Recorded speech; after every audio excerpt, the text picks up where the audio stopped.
se radicaron dos proyectos, uno liderado por el Partido Cambio Radical y otro por el Centro Democrático.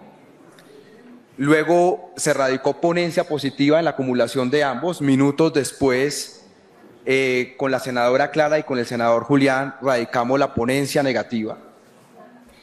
La presentación a la que yo me voy a referir, porque fui juicioso, es a los dos proyectos y también hablaré de algunos artículos de la ponencia positiva. Y en cada una de las diapositivas, slides, como lo quieran llamar, vamos a ver la situación de cada uno del artículo. La presentación la dividiré en dos partes. La primera es la situación, unos datos que yo creo que son esenciales para entender la situación del sistema de salud en Colombia. Y la segunda la dedicaré a mirar algunos artículos, no todos, pero pues sí algunos artículos. Entonces, con la venia de ustedes, pasamos a la siguiente diapositiva, si son tan amables. La siguiente diapositiva, por favor. Qué pena que no se ve muy bien. Algún día lograremos cambiar la forma como está diseñada esta sala y unas pantallas más grandes, pero ahí lo que básicamente dice es que no es el proyecto, por ejemplo, del Partido Cambio Radical, incluso en su objeto, dice que va a desarrollar la ley 1715. Significa que es estatutaria sin ordinaria, pues digamos, en el propio título lo dice.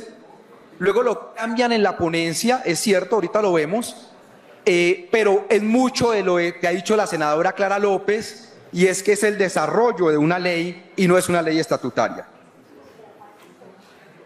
Es un proyecto desde nuestro punto de vista regresivo de las condiciones de acceso al derecho fundamental a la salud. Tercero, es un proyecto que no busca solucionar los problemas de fondo. Ahora vamos a ver la situación de los hospitales públicos, 68 de ellos, una situación muy grave, sino que busca proteger es el actual modelo que está en crisis. Y yo con esto aclaro una cosa, yo he sido crítico de la reforma del gobierno en varios de los puntos, pero una cosa es esto y otra cosa es que creemos un modelo y fortalezcamos un modelo que está en crisis y que no soluciona nada. No es claro el tema del giro directo, sobre todo en la ponencia positiva, es muy confuso, ahora lo vamos a ver. Incluso en varias cosas de ellos, pareciera que es como que reviven el FOSIGA y demás. Esas son las conclusiones generales después de hacer la lectura de los proyectos. Yo ahora quiero que pasemos a la siguiente diapositiva y veamos esto. Creo que aquí se ve un poquito mejor, al menos al frente, no sé si aquí atrás se ve mejor, pero el 82% de las EPS autorizadas se han liquidado. A corte del 31 de diciembre de 2022, solamente funciona el 18%. Vean ustedes el cuadro.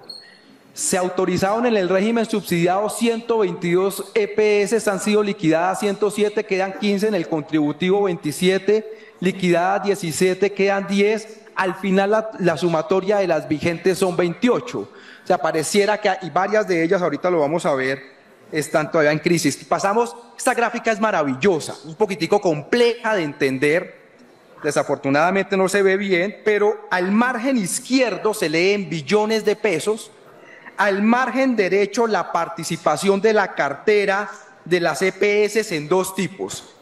El gráfico, la línea verde oscura es el total de la cartera, la línea verde clara es la cartera de las EPS en proceso de liquidación, y luego la línea naranja es lo que, pues, mire, total, lo que esto dice más o menos, que quiera la presentación se la entregaré, es que hoy son más de 4 billones de pesos al 31 de marzo de 2023 de las EPS de cartera, EPS liquidadas y de la cartera que no le han dado a los hospitales. ¿Esto en qué se bueno, vamos a ver, siguiente gráfica. Esta es la deuda de las EPS, la nueva EPS por 933.000 millones, la Asociación Mutual Empresa Solidaridad Salud de Nariño por casi 500.000, Admesalud por 450.000, Cooperativa de Salud Comunitaria por 270.000, Sabia Salud, la famosa Sabia Salud, por casi 300.000 millones de pesos. Pasamos la siguiente. Estas son las EPS en liquidación. Esto, miren ustedes, Medimás EPS por 891.000 millones, a Salud, todavía hablamos de Café Salud, 383.000 millones, y así sucesivamente. Salucop, todavía hablamos de Salucop, obviamente, 116.000 millones de pesos que le adeudan. La pregunta a ustedes, senadores y senadoras, es: ¿y esta cartera quién se la debe? Pasamos a la siguiente. Y eso es porque copié y le pido autorización a la senadora Valencia una cosa que ella hizo en un debate de control político sobre los temas de regalías y el tema del petróleo. Y es que si cada uno de nosotros, donde habíamos nacido, ¿cuánto le llegaba de regalías a nuestros municipios y qué significaba acabar con la economía del petróleo? Hice el mismo ejercicio con ustedes. Miré los hospitales o las CS, las empresas sociales del Estado que están en riesgo por deuda, cuánto es la deuda y cuál es la inminencia de la liquidación. Entonces, basados en los datos del Ministerio de Salud, encontramos que hay 68 veces que están en un alto riesgo de liquidación, casi que son inviables financieramente, 43 en un riesgo medio, 123 en un riesgo bajo y más o menos 462 sin un riesgo o con temas de importantes de capacidad de pago. Estos son datos basados con la resolución 851 de 2023 del Ministerio de Salud, no me lo estoy inventando yo. Pasamos a la siguiente diapositiva. Los datos generales son también espeluznantes y es las EPS del régimen contributivo con el 52.4% en mora, representan 7.1 billones, y las EPS del régimen subsidiado con 3.2 billones, es decir, el 22% de deudas a los hospitales públicos. Pasamos. Este cuadro no es toda la información. Lo que hicimos fue sacar algunos datos. Nuevamente no se ve, algún día las cosas cambiarán. Y aquí lo que vemos es la deuda y lo más importante es el recuadro al extremo derecho mío, los que están al frente, pues al otro lado, de la concentración de la mora a diciembre de 2022. Nueva EPS, Medimás, Salud, Comparta Medimás con Familiar Nariño, son las que más adeudan. Pasamos. Y estos son los demás deudas del sistema de salud a hospitales públicos. Es decir, que a la luz de estos datos, sin entrar a discriminar, hay un problema de fondo gravísimo. Y es que de esto continuar así, se va a destruir el sistema de seguridad social público por las deudas. Y esta ponencia positiva lo que hace es afianzar el sistema que está llevando a la crisis, no la solución. Cuando llegue el proyecto del gobierno lo criticaré también, pero estamos hablando de estos dos proyectos para que no nos confundan. Pasamos. Mire, senador Germán Blanco, su departamento es el departamento que más concentra la crisis de hospitales públicos. El Hospital La Misericordia, Hospital San Juan de Dios de Titiribí, Hospital San Pío X, Empresa Social del Estado de Bello, Hospital San Francisco Valderrama. 18 de los 68 hospitales que están en una crisis inminente son de su departamento, senador Blanco. Imagínese. El senador, que me perdone, Benedetti, yo sé que está una llamada, pero mire esto, también su departamento.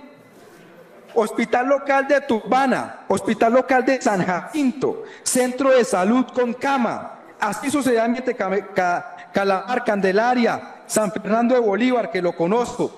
Senador Chagüi estaba por ahí, en Córdoba, además, tenemos varios que están en una crisis, es durísimo, lo de San Jorge, lo de Pablo Nuevo, el de San José de Tierra Alta, que es el único que cobija gran parte del sur de Córdoba. También, pero solo lo hice por ser mi maestro Humberto de la Calle, el Hospital de San Marcos en Caldas, La Guajira, que no está de Luque, sus dos principales hospitales están en una crisis brutal, el Armando Pavo Tobón, el Señor del Carmen, están graves.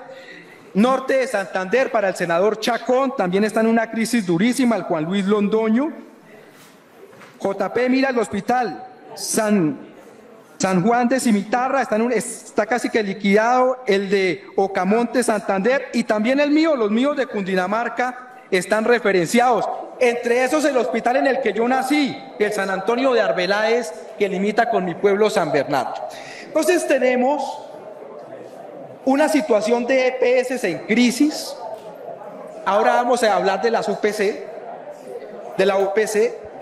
68 hospitales en inminente riesgo, y este proyecto ponencia no le apunta a solucionar eso, sino a ratificar el modelo de crisis. Pasamos a la siguiente diapositiva, y aquí, con el perdón de usted, señor presidente, me va a tocar leer algunas cosas del articulado. Le pido, por favor, y a ustedes, senadores y senadoras, me disculpen leer. Dice el texto radicado de Cambio Radical: por medio de la presente, artículo 1, por medio de la presente ley se realizan ajustes al sistema de salud en el marco del Sistema General de Seguridad Social de Salud. Se desarrolla lo consagrado en la 1751, es decir, no es estatutaria. El propio proyecto de Cambio Radical dice que desarrolla la ley estatutaria. Entonces, señores, se equivocaron de comisión. No le corresponde a esta comisión. Se desarrolla lo consagrado en la ley 1751 de 2015 y se dictan medidas para garantizar a toda la población el derecho fundamental a la salud. Entonces, el proyecto de Cambio Radical entra con un vicio terrible. Desarrolla una ley estatutaria. No la cambia ni la modifica. Pero, juicio. Obviamente, leí la ponencia positiva, pasamos. En la ponencia positiva hay que decir que se cuidan y no cometen el mismo error. La presente ley tiene por objeto modificar la ley 1751 de 2015. Sin embargo, en muchos de los casos, los veremos en los siguientes artículos, desarrollan los artículos de la 1751, que es la ley. Y por tanto, vuelvo y repito, como dice la doctora Clara López, es una ley ordinaria, no es estatutaria, y el propio objeto del proyecto de Cambio Radical, no yo, así lo dice. Muy bien. Artículo 2. Pasamos, mil gracias. Este es del texto radicado, también de Cambio Radical. Me voy a ir a referir, si necesitan que vaya más despacio, lo haré, no hay problema. El artículo 2 del texto radicado dice lo siguiente, voy a leer solo la primera parte, nuevamente me disculpa, señor presidente, pero quiero no equivocarme para no generar después de que no dije la verdad. Muchas gracias, JP, me disculpa, muy bien. Modifíquese el artículo 4 de la ley 1751 de 2015, el cual quedará así. Artículo 4, el Sistema General de Seguridad Social en Salud es el conjunto articulado, armónico de principios, normas, políticas públicas, instituciones públicas, privadas, mixtas, competencias y procedimientos, facultades, obligaciones, derechos, deberes, financiamiento, controles, información, evaluación, que el Estado dispone para garantizar el acceso efectivo a los servicios de salud. Luego sigue una parte, esto lo que hace es lo siguiente, yo les pido el favor que en esto, eleva al rango estatutario la ley ordinaria 100 del 93, lo corrige, es para meter una salvaguarda acá para que no la puedan reformar. No, o sea, de verdad, o sea, háganlo de frente, no tiene por qué camuflarlo, no hay problema, pero está así. En la ponencia positiva lo modifican, es cierto, pero se mantiene el mismo tema. Dice, la siguiente, esto es ponencia positiva, esto es ponencia positiva. Muy bien. Artículo 4, el Sistema General de Seguridad Social en Salud es el conjunto articulado y armónico de principios, normas, tal, y al final viene el tema, que el Estado dispone para garantizar el derecho fundamental a la salud, la gestión integral del riesgo en salud y del riesgo financiero. Ahí está, señor viceministro, ¿cómo me le va? Entonces aquí es exactamente lo que les digo. Intentan es proteger el actual sistema en crisis, llevarlo a rango estatutario, cuando la ley es una ley ordinaria. Se ve mal, se dice por ahí. Pasamos a la siguiente, artículo 3. Aquí no se entiende nada, pero lo vamos a leer. Esto de acá es muy peligroso, demasiado peligroso, porque revive el FOSIGA, que fue uno de los antros más cuestionados de corrupción. Vamos a leer.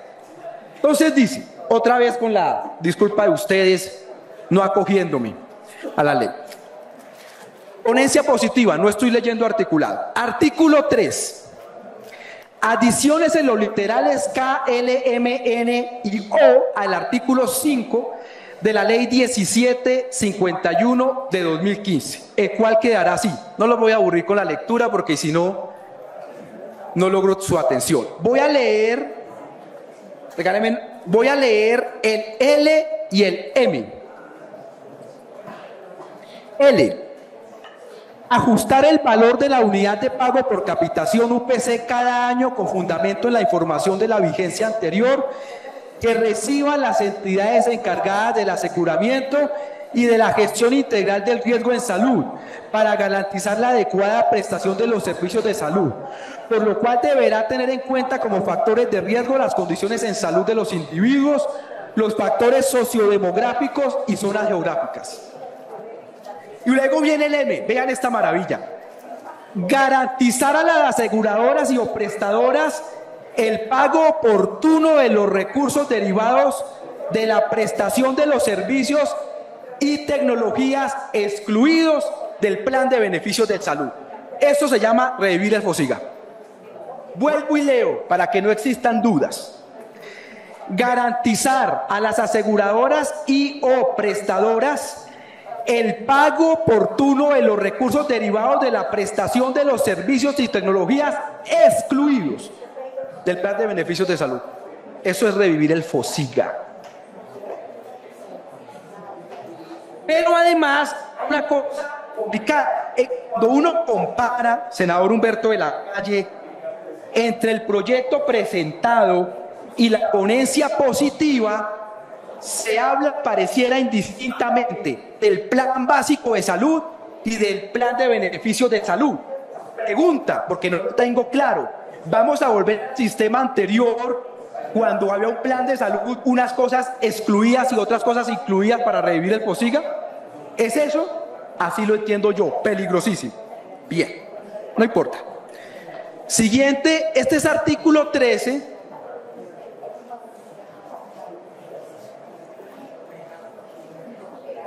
Del texto radicado. Nuevamente con sus disculpas leo.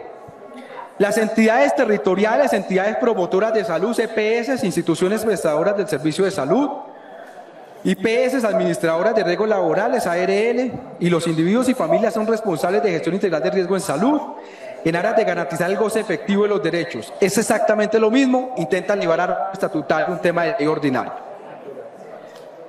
Y en la ponencia pasamos, ya no es artículo 13 sino sexto, se mantiene lo mismo, cambia la redacción, miren ustedes el segundo párrafo, las naciones, entidades territoriales y demás. El artículo siguiente, presentación, 13.2, artículo 13, diapositiva, fue eliminado, pasémoslo. Vamos al artículo 14 para lograr acá. Esto a mí me parece... Este artículo en el fundamento, doctora Clara, es el que más peligroso me parece a mí, de los más peligrosos. En el fundamento, puede ser que materialmente no sea peligroso. Hay otros materialmente más peligrosos, como el de revivir el FOSIGA, que lo quieren hacer acá. Pero en el fundamento es muy peligroso. Voy a leer y después explico, con el perdón de usted, señor presidente. Son funciones esenciales del aseguramiento realizado por las empresas promotoras de salud EPS, la representación del afiliado ante los prestadores del servicio en salud y los demás actores del Sistema General de Seguridad Social, la gestión integral del riesgo. Elevan a rango estatutario la delegación que hace el Estado en las EPS, cuando el Estado, según la Constitución, es el responsable. ¿Para qué van a elevar eso a rango estatutario? Si las EPS son un instrumento para asegurar, para el tema del aseguramiento.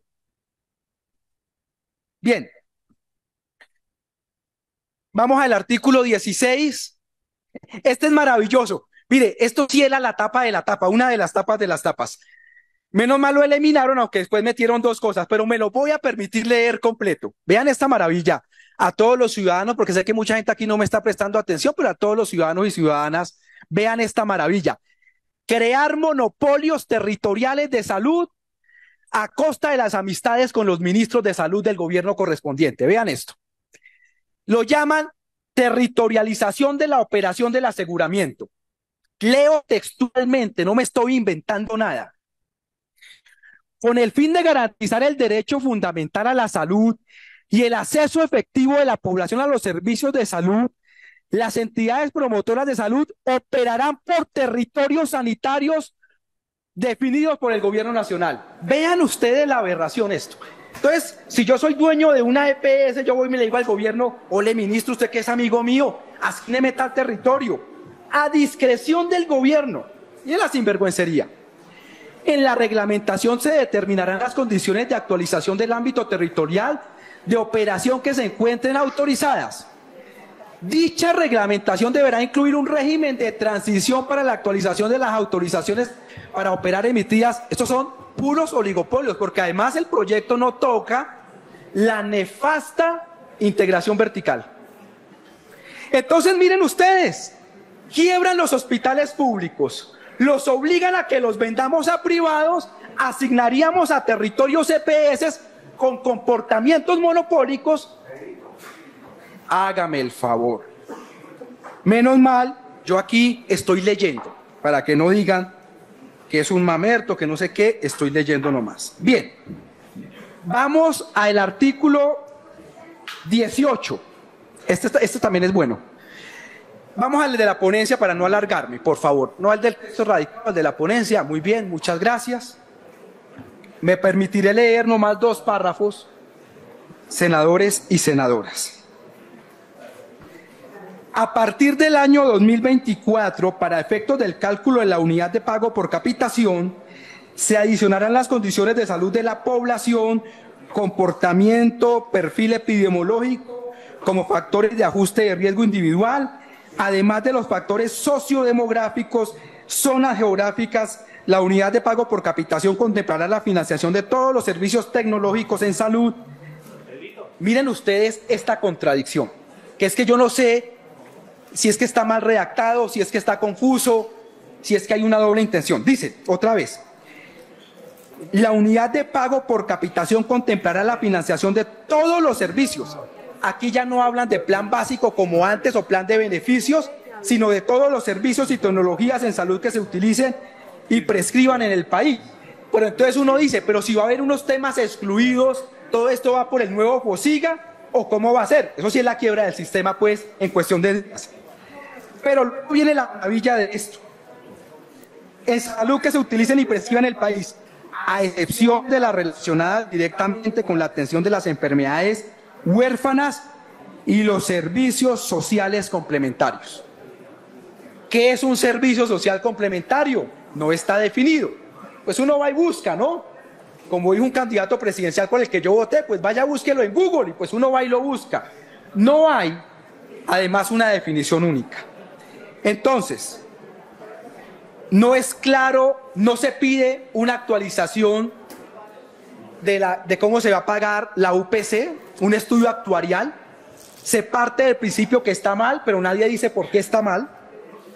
Luego hablan de plan básico, plan beneficio de salud, como si existieran 2 listados. Luego dicen que no, que está todo incluido a excepción de enfermedades huérfanas y servicios sociales complementarios, todo y nada del Ministerio de Salud. Y no lo define. Muy peligroso esto. El artículo 20 sobre el giro directo.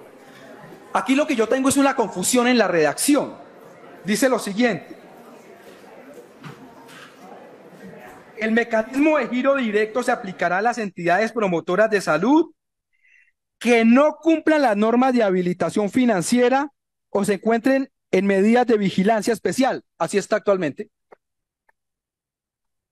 Y luego en el siguiente párrafo es donde entra la confusión.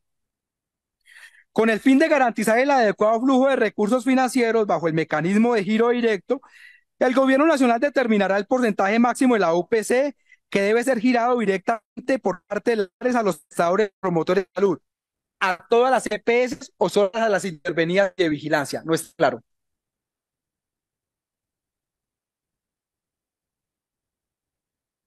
Vamos al siguiente, artículo 21. No, mire, esta sí es la maravilla. Yo creo que Alexander Vega se metió en cuerpo ajeno aquí en esta redacción. Bueno, entonces el artículo 21, mira, JP, esta maravilla. Nosotros que criticamos el tema, muchos de los temas tecnológicos en el Código Electoral. Modelo de atención a la salud, ponencia positiva. El sistema de salud en el marco del Sistema General de Seguridad Social se desarrollará con base en la estrategia de la atención integral primaria, tal. Bien. Al final dice, mire el Alexander Vega que se metió en esto.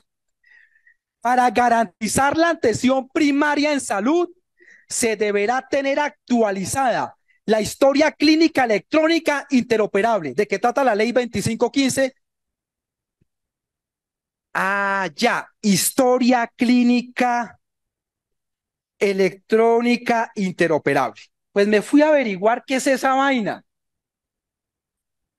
No existe, senador Chagui. Imagínese en su municipio, en Tierra Alta, la gente que si no lleva la historia clínica electrónica interoperable, no lo atienden en salud. Mi pueblo, averigué en el hospital donde nací, Arbeláez, Cundinamarca, soy de San Bernardo. A ciencia cierta, nací en Arbeláez y a los 2 días me llevaron a San Bernardo. O en el sur de Bolívar, senador Benedetti, en Simití, en San Pablo.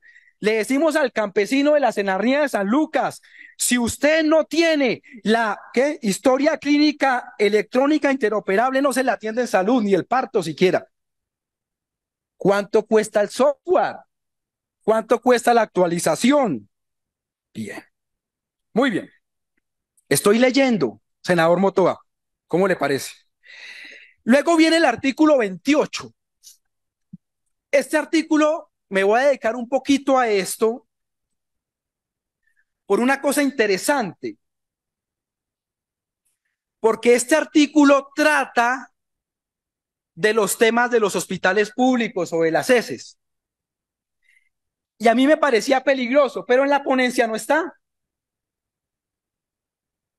Ahí ratifico que no se quiere solucionar la situación de los hospitales, sino solo elevar a rango estatutario una ley ordinaria que de por sí tiene este sistema en crisis. Y vuelvo y repito, he sido crítico de la reforma del gobierno, para que no diga que es que la estoy defendiendo. Cuando llegue criticaré los puntos que creo que hay que criticar. Pero no soluciona los problemas de los hospitales públicos. Los van a quebrar. Elevan al rango estatutario la crisis. Es como si tú tuvieras una crisis, tuvieras un cáncer y entonces deciden no tratarte para que te mate más rápido. Aquí están haciendo igual. Tienes una crisis de una ley ordinaria, no cae forma de reformarla y además la elevas a rango estatutario para que nadie la modifique. El artículo 28 dice lo siguiente: los hospitales públicos continuarán funcionando como empresas sociales del Estado, los hospitales públicos en territorio no certificados y certificados que lo consideren pertinente pueden emprender procesos de integración estructural en varias fases. Primero, integración estructural. Grábense esa palabra. En una única razón social a cargo del departamento, distrito, municipios o de asociaciones de municipios. Los procesos de integración funcional mediante diversos tipos de acuerdos de voluntad podrán mantener la figura de la sede individual en diversas razones sociales. Parágrafo último.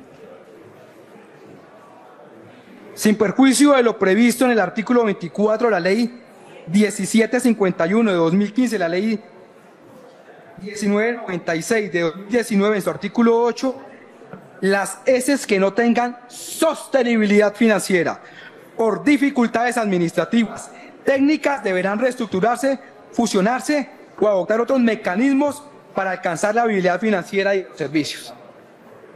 Le estaban dando el cajón fúnebre a todos los hospitales. Imagínese, senador Chagui, que en el sur de Córdoba queden todos los hospitales públicos quebrados y que entonces la orden sea liquidarlos. Y que luego revivan el articulito de la territorialización, donde a cada EPS le dan un territorio monopólico de acuerdo a la amistad que tengan con el ministro de Salud. Dramático, dramático. O que divían eso en su departamento, senador Blanco. El oriente para una, el occidente para otra, el Urabá para otra, a discreción de la amistad con los ministros. Ya estoy hablando mucho, ¿cierto? Entonces, ahí me faltan otros 2 artículos. El 34, ¿cuál es otro que me falta? Hay 2 artículos más. Yo les ruego el favor, senadores, que aprueben el archivo de este proyecto. No soluciona la crisis, la profundiza. No plantea ninguna solución al tema de los recursos de hospitales, al tema del aseguramiento. Y además de eso, el proyecto carece de cosas muy complicadas. ¿Por qué no se pide un estudio actuarial de la UPC? Para que se determine, no está, no es público, no es público. Que las EPS tengan estudios privados, la tienen, pero no es público, eso lo averigüé muy bien. Y, por tanto, no va a solucionar nada. Tenemos el debate a fondo sobre solucionar el sistema de salud sin ningún problema. Yo creo que esto requiere el concurso de todos y todas. Ayer lo que pasó en Cámara, no sé si hoy vuelva a pasar lo mismo, pero esto no da. Aquí estamos ante la profundización de una crisis y no la solución de ninguna crisis. Por eso, senadores y senadoras, les ruego el favor, me acompañen en que me ayuden o me colaboren, o si nos colaboran de todos, votar positivamente el archivo de estos proyectos. Muchísimas gracias, senador Blanco, y perdone la demora.